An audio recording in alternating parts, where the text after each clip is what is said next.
L'Art de la fleur, c'est une exposition nationale regroupant les œuvres de 48 artistes canadiens d'art botanique, et ce sont des artistes contemporains. Cette exposition s'inscrit dans un projet beaucoup plus large, donc s'inscrit dans le projet L'art botanique dans le monde, qui regroupe 25 pays participants. Et on parle de représenter des plantes indigènes de chaque pays.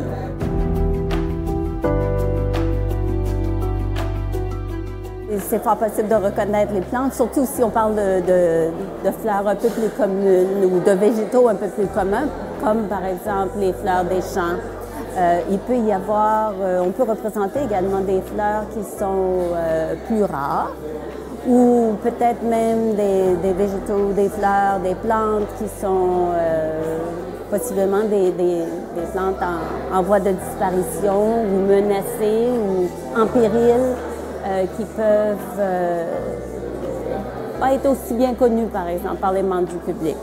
Et ces artistes qui sont représentés ici, ça me passionne de voir à quel point on peut observer et rendre si méticuleusement une plante du côté scientifique, botanique, tout comme artistique, parce que bien sûr, il y a cet élément-là aussi. L'Art de la fleur est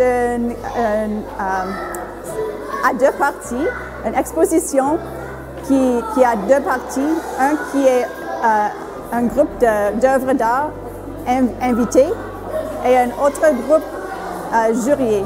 Il faut représenter les plantes avec précision.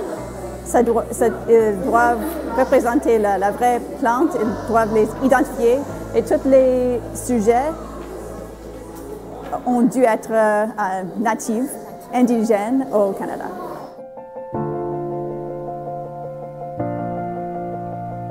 Il y a aussi des artistes qui prennent un peu plus de liberté avec leurs tableaux. C'est toujours de l'illustration ou de l'art botanique, mais il y a un peu plus de liberté d'expression. Et on voit ici dans la galerie tous ces genres représentés.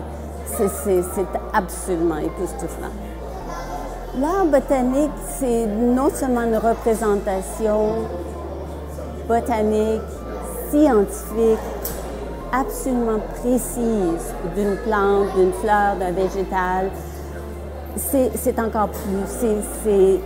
C'est une expression personnelle.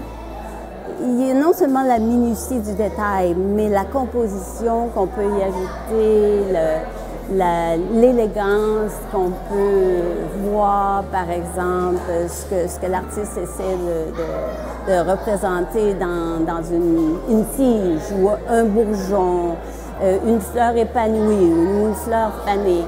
Il y a une certaine, il y a un lyrisme et il y a également tellement d'élégance et de joie, en fin de compte, si on peut dire ça, ou d'énergie qui peut se dégager d'un tableau.